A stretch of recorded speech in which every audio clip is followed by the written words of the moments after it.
this video that went viral that you did a couple was it a couple months ago, yeah, where you went to this campus event and there was this Muslim group were they giving out Qurans? I believe so. That's what I don't remember exactly. It's what it looks like there is on the table there. It was the Muslim Society on campus, and they were, in their own words, there to spread Islam in Right, Florida. and you've in Florida, and you've been warning about the what you call the suicide of Europe and the West, where they're not really willing to confront widespread issues that exist within Islamic culture. And this is not about, this is nothing to do with racism, this is about an ideology. And this is not about every single Muslim. You know, there's over 1 billion Muslims in the world, but it's also not to say that we're just going to ignore the fact that there are these serious common cultural issues that exist in communities that practice Islam. And this is not my assertion based on just, my guess or a stereotype. It's what we have from cold hard data, whether it's the Henry Jackson Society. I'm sure you've seen the poll that they conducted last year, the Palestine Center for Survey and Research, where they interview Arabs in Gaza and Judea and Samaria. We'll talk a bit all about that and these issues at play. But should we first watch the video and see what it was? I mean, this went seriously viral. My gosh, let's have a watch. Should we be killing and taxing the non-believers? It's not okay. So I'm asking you. there's laws to it. Islam literally translates to peace. It's a religion of peace. Islam does not translate to peace. It does. How's it going? No thanks. She really tried the peace thing. Hi, what's up? Hello. What's we're up? the Muslim Student Association. Cool. Do we all speak Arabic here? She speaks Arabic. Okay. Yeah. So what are we trying to encourage here today? We're just spreading Islam Arabic. and trying to just get destigmatized. Like misconceptions around Muslims and what people think of us and what the media shows them. We're trying to change that. Okay. Yeah. But what about Islam do you want to change the public perception of? Things that were violent, that Islam is oppressive with women, that we hate Jesus, a bunch of misconceptions like that. We're trying to change it. Islam literally translates to peace. It's a religion of peace. Islam does not translate to peace. It does. The word Islam translates to submission to the will of Allah. No. It does. It does. No. You know this. The word Right. Islam translates to peace. But you know that's what it means. That's You know, what it means. Islam Religion means itself. submission to the will of Allah. Yes. You know that, right? So it means is- submission to the will of Allah, not peace. But the word Islam translates to peace. No, that's salam. Linguistically. Salam. Yeah, and the root word comes from what? Salam. Peace. Salam. Exactly. That's Which peace. is Islam. Islam is submission. It's a religion of peace. That's the point. I asked her that off of the back of talking about how Islam is misinterpreted by the world. And I said, I understand that in Islam, you can't change the word of God, right? You can't change what's written in the Quran. It's not for interpretation. And I asked her why they don't subscribe fully to the Old Testament or the New Testament, because they see Jesus as a prophet and they recognize both the Old and the New Testament as holy books. But why are they wrong? And she said, because they've been changed and modernized for society. And I said, so we can't modernize the text in religious books. So should we still be stoning the gays? And her response, well, it was pretty telling on a campus in Florida, no less.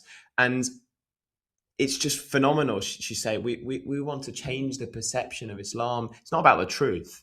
It's about changing the perception. It's about keeping people hypnotized by by the ideologies that they're trying to spread and letting our weakness overcome us. Because, and you mentioned it before we jumped into this video, there's Jewish leadership even around the world that is against all of this talk about Islam for some reason, even though it's written in Islamic law.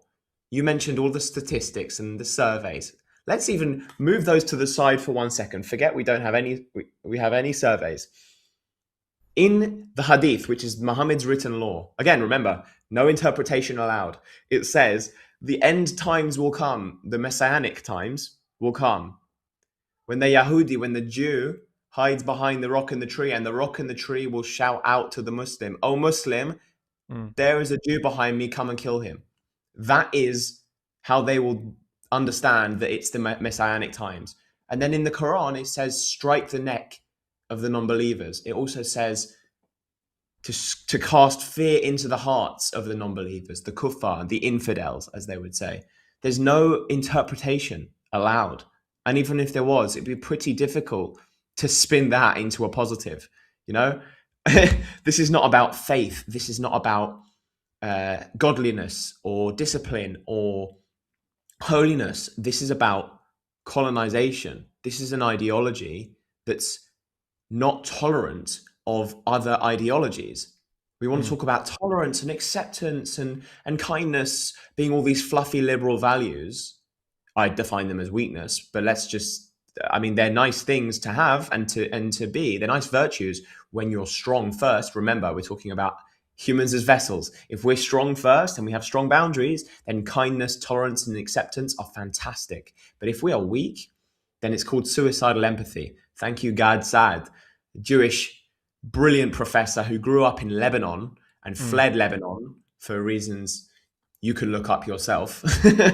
I'll give you a clue. Beirut used to be called the Paris of the Middle East. Yeah. I wonder what Paris is going to be called now. It's been also overtaken by Islam. But the point I'm making here is we can't be tolerant of those who are not tolerant of us. When I speak to kids, and I've done many speeches for kids, I don't mention Islam or all of the details, and it's too nuanced. This issue is not nuanced. But the so-called left wants to make it nuanced to shut us down. The people with moral clarity and strong values down. This is not nuanced. If we are tolerant of those who are not tolerant of us, it's called being suicidal. And we need to stop doing that. Yeah. By the way, guys, just wanted to say, if you haven't already, please hit the subscribe button, like our video, comment, hype our videos. All these things really help us to grow, to get into the algorithm, and to continue to delivering videos, which I hope you will really appreciate. Yeah. And this is part of the problem. You know, people assume that it's like what Tucker Carlson said. We'll talk about Tucker in a moment, but he said, you know, when Trump criticized, mocked Islam seemingly by saying praise be to Allah on Easter morning. I mean, that's just outrageous. You know, you never criticize a religion. I thought, well, why not? I mean, talk about deplatforming, talk about, canceling people. Is Tucker suddenly trying to stifle free speech? Quite ironic. You know, there's a few points I want to make. First of all, this woman seems perfectly, I'm sure she's perfectly nice. She seemed quite sweet, but we're talking about an ideology here.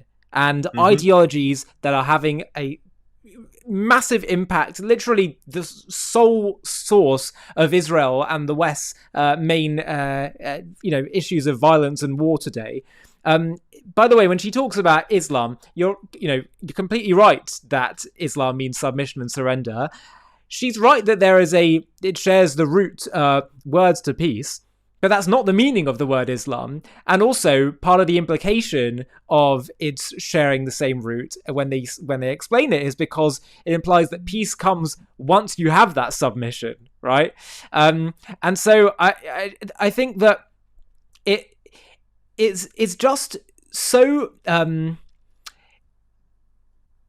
it's so unhelpful when we constantly, every time these issues emerge, and we realize, wow, this is really what is driving so much of the hatred towards Israel, towards the West. It's the fact that these issues exist in the communities, it's in these texts, that our leaders, our institutions keep going back to, yes, but there's so many good people in these communities, and there are plenty of people that don't subscribe to that.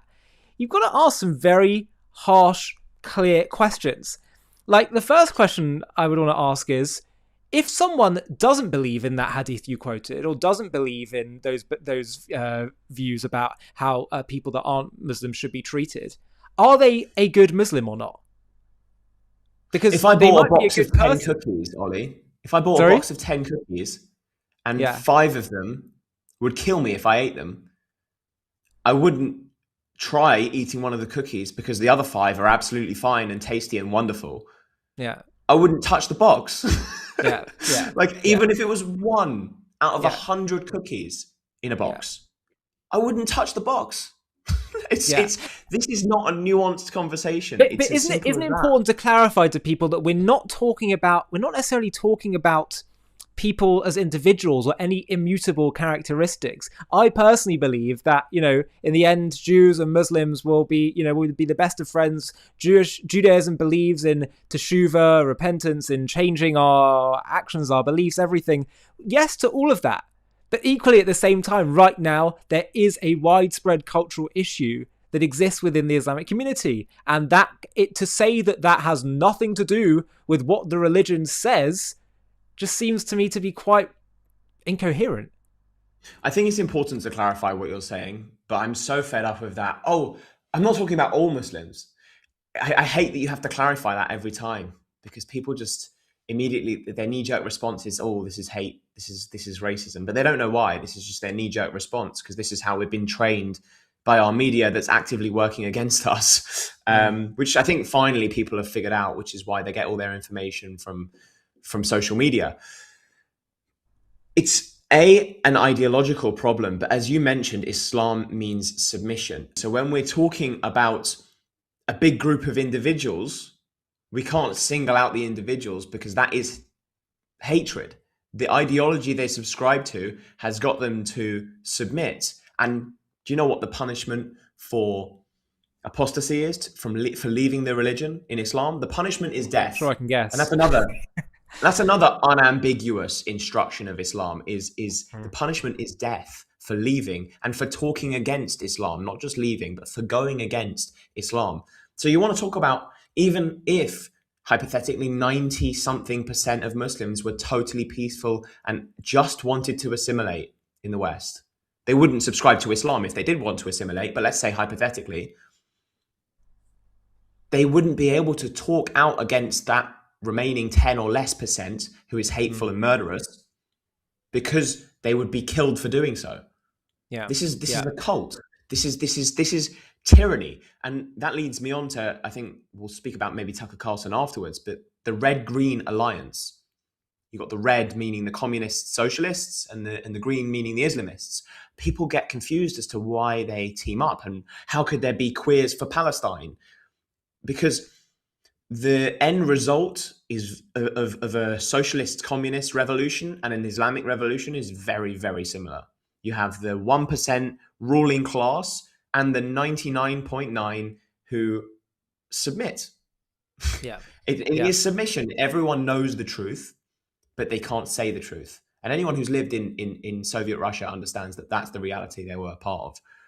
Everyone knows the truth, but the culture is of lying, because it's to keep each other safe in the present, and there's no choice. Once it gets to the point of you're not allowed to say this, and there are big consequences which are extremely likely to fall onto you, it's pretty effective. Which is why earlier on I said it starts around your dinner table. And we're seeing Mm. it not just in Britain and in places of Europe which are more far gone, or in Canada. It's happening in America. People are censoring themselves because they're too afraid of other people's emotions, of their kids' emotions. They're too afraid of their kids' irrational, emotional, social justice belief, that they don't speak what they know to be true. And that is the start of tyranny. That is the start of submission. Absolutely, So everyone absolutely. looks at me and says, "Oh, how can I be courageous? I'm not a fighter. I don't do Krav Maga or whatever." It takes Hey, courage neither to do do I. Neither do I. I'm the least athletic guy. what I just described is courageous. What you do is courageous. And in every circle, it's essential. I'm saying absolutely train self-defense. I'm looking at you, Ollie. Absolutely train Oh no, self-defense, I know. I need especially if to. you're vocal, especially if you have a strong moral backbone. You must be able to defend yourself, because people without morals, people with weak and hateful values, will be quicker to attack you violently, because their words don't stand up to the pressure. And we look at these circles of families breaking apart. This is all by design. Most Mm. Jews know a family member who's gone against Israel, or a Yeah, friend. And that's yeah, by design. This is the breakdown of our ability to have a discourse, and the breakdown of discourse and democracy. So the only way we can combat it is to be strong vessels of truth and of pure reason. Yeah, and actually, the far left and the Islamist side, they actually both operate under the same tools: power, domination, control, and creating a culture of fear and intimidation. So you're scared to speak up. And it's whether it's the woke authoritarianism, which makes you scared to have these kind of conversations that you and I are, or whether it's making people scared, like Jews, for example, to walk down the street with a kippah on. It's all about fear and intimidation. The only solution is to shine light. And, this ties back to what we were saying in the previous discussion about the manosphere, that the role of the Jewish people in shining light is actually to provide a new element to this conversation that both sides are completely getting wrong. In the manosphere discussion, one side thinks toxic masculinity is about giving in to all our male impulses. The other side believes that it's about shutting down masculinity in all forms. And we, the Jewish people, are here to show what healthy, responsible masculinity looks like, controlling our desires for the good. And so too in this discussion about religion. We've got, on the one hand, secularist wokery, which basically denies all the identities that God created in this world and basically wants to create social communism where there's no difference between anything, and it's very anti-God. And then there's the Islamist mindset, which claims to be godly and divine, but it's an utter perversion of God. It's blasphemous, and we're not saying, as religious Jews, that when we're talking about Islam, that we would want to see Muslims no longer connected to God. God forbid would we be saying such a thing as that we don't even want them to pray 5 times a day, or if they want to fast for a month once a year, or whatever it is they want to do. But we would say, as Jews, and we should be comfortable to say this, not the Tucker Carlson position that, every religious book, if it was a religious book, it must command our respect. No. We believe that the Torah is the word of God. The Quran is not. And there are some things in the Quran that line up with that. But there are other things that are a corruption of God's word and that lead down a bad path. And we should, I think, now as Jews have the confidence to shine our light and to say that. And I think actually there's many Muslims out there who are waiting for that, who are yearning for that direction and clarity, who feel completely alienated and, alienated by Islamic culture and regimes, and feel like it's not working. I think it all comes down to comfort, Ollie, because having this conversation about Islam, which inherently is an ideology which is not tolerant of other ideologies, therefore other people, is a very uncomfortable conversation to have, especially when we live in a society where the highest virtues are supposedly kindness and tolerance and acceptance. And that comes down to breaking our comfort zone. It goes back to the family dinner table and having difficult conversations. We live in a world with this illusion of peace where we feel as though any type of conflict is negative. Conflict is necessary. It's necessary. Iron sharpens iron, so as one person sharpens another person's wit. That's a quote from the Bible. It's essential. Conflict is essential to grow as human beings. The Torah is full of conflict. It's all conflict. It's all conflict resolution.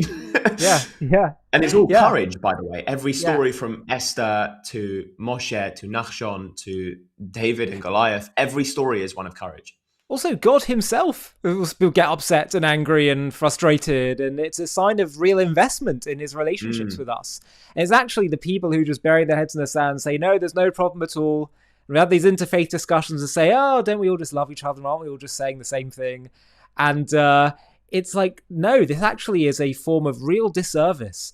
And, one of the things that I heard Rabbi Manis Friedman point out that I thought was so brilliant is that he said, say to progressives and people that, say they're anti-war and super politically correct, do you believe in making this world better?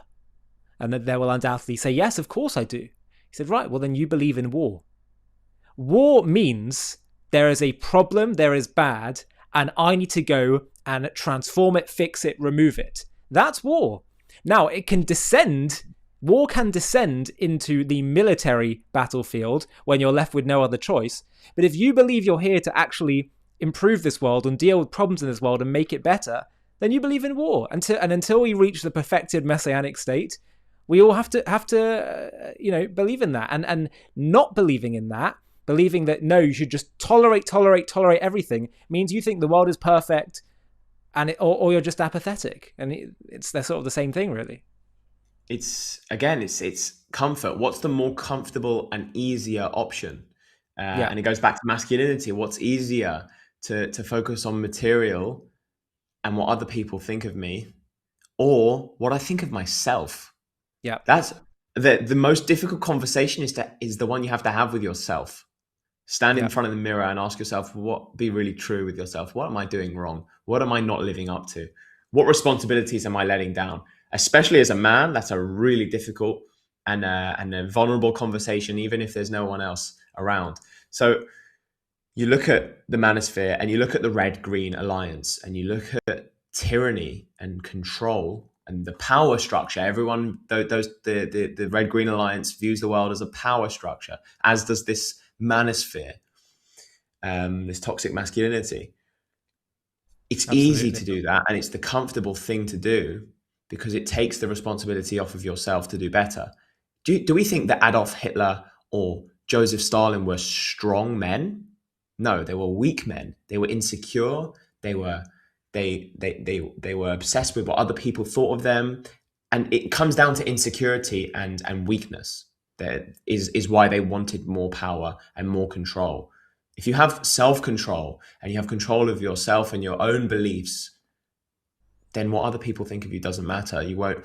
If you're going to strive for power, you're going to strive to achieve power, to do good and be responsible, rather than to take over more, because it's all about yourself and what other people think of you. Yeah. Or another way of putting it is, do you want to be needy or needed? That's the difference. For decades, one idea has shaped how much of the world understands the Israel-Palestine conflict. Israel did something wrong, and the Palestinians simply resisted. Whether it's 1948 or the recent war in Gaza, the story is the same every time. Israel provokes, Palestinians resist. Israel oppresses, Palestinians fight back. This narrative dominates campuses, the media, and much of global politics. It feels familiar, it feels intuitive, and for many people, it feels true. But what if the sequence is backwards? What if the origin point and every major chapter that followed has been told in reverse? In the wars of 1948 and 67, in the collapse of Oslo, in the suicide bombings of the Intifada, in the rockets after Israel withdrew from Gaza, in the massacre of October 7th, and the global narrative that followed. In this JTV Plus documentary, we're going to expose the great lie that has reversed cause and effect, a narrative engineered to help the real aggressors erode Israel's legitimacy. We'll trace the conflict from its origins to the present day, revealing how at every stage the true sequence of events was inverted, how aggression was reframed as resistance, how defense was recast as provocation, and how a conflict rooted in hatred of Jews was deliberately twisted into a story that blames the Jews. Join us as we restore the story to the order in which it actually happened and uncover the truth hidden beneath a century of lies. To watch this JTV Plus documentary and access much more premium content, click on the link in the video description.